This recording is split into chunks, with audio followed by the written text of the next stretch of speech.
Georgia for a few days to stay with your aunt and uncle just until the storm passes.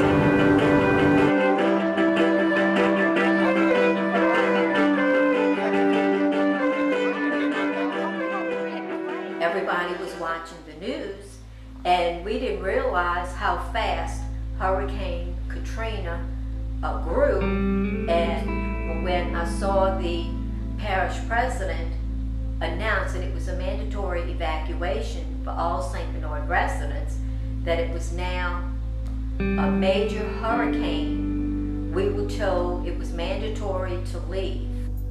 We lived in Ocean Springs, Mississippi, which is just outside of Biloxi, and we had lived there for about 6 weeks when Hurricane Katrina hit.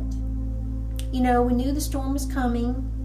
I woke up in the middle of the night the day before the storm and saw that it had turned from New Orleans to Mississippi. We left in such a hurry. It was like we were evacuating from a fire more than a storm. So we got up and were out of the house by about 4 o'clock in the morning and drove to Atlanta to my sister-in-law's house. And then we ended up, we thought we'd be there for 3 days, and we ended up staying for about 3 months until we decided what to do. It took us 13 hours to get to Baton Rouge, to my son's house, and we did not take any provisions with us. No food, no water, because we figured an hour's drive to Baton Rouge. We would stay overnight and come back the next day. So my nephew had said, Aunt Norma, Uncle Emil, we can't go back to St. Bernard. Everything was gone. I worked at the PMAC, which is the Pete Maravich Center, which is the LSU basketball arena, was converted into what was called a special needs shelter, where people who were coming from New Orleans that weren't sick enough to go to the hospital but still needed some sort of special health needs would come, and all these aluminum cots that were about 18 inches up off the floor were lined up side by side with about 1.5 feet in between each cot. And a person who had a special need that wasn't sick enough to be in the hospital was placed on a cot, and oftentimes all they had was like a grocery bag with 1 or 2 nights worth of clothes with them, and maybe they had their medicines. But for the most part, people who left the city that were made to evacuate didn't realize that they were going to be gone for as long as they were gone. We had to wait a month before we could go back. When we did go to the house and we were allowed back in, my husband took me in the attic and he said, "Look up."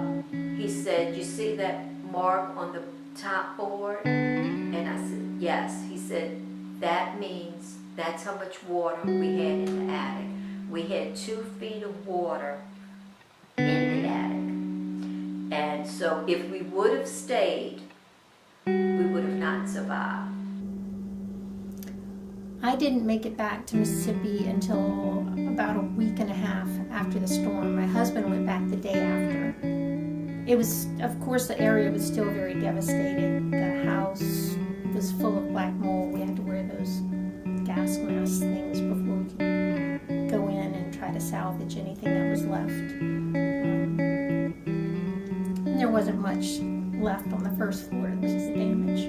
We were expecting wind damage, so I was thinking the stuff on the second floor would be damaged, but it was the water coming in because there was a 25-foot storm surge. It really is graphic to see how much damage we all had in our homes and what we actually lost. People think that material things, it's not important, that can be replaced, that lives cannot, which is true. But when you see your family photos, the mementos that you have acquired all these years have just gone, and there's no trace of it that's salvageable, it really is hard to see. Your wedding pictures gone, baby pictures, school photos, everything that you have to your name, just gone. The most upsetting thing that we lost in the storm were family pictures, because there's just no replacing that. I think I'm not a good picture taker now, because it was just so upsetting to go back and see them all.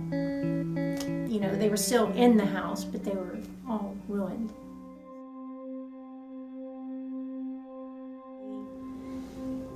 It took at least 5 years to drive through our old neighborhood and not see the little portable trailers in people's yards, you know. It was just 10 years since the storm, and they're just now starting to rebuild houses that were right on the beach. For the longest time, it was just slabs where the houses used to be. I understand that it's the greatest thing of all to have so many people care for you, but it's the hardest thing to deal with, that much tragedy. So we managed to just survive, and it was very hard, but we did okay, considering how other people lost their lives and lost their loved one that day. It's been 10 years, and today was the first day that I was able to watch footage of the storm. We'd gone down to New Orleans to the Presbyterian and watched some film that they had, live footage from the storm. And I'd say that it was very difficult, because it was just heart-wrenching. I've always loved the city, and so it was hurtful for a very, very long time. But now it's turned more into joy, because when you go back to the city now, it's so vibrant and so alive, and there's been so much reconstruction and so much support. I think there's no way for people who have never experienced it to really understand the true devastation of the effects of a storm like that. I mean, I feel like I view it differently now. Even natural disasters since Katrina, I look at it very differently. Really lovely homes and lovely areas and neighborhoods that will never be the same.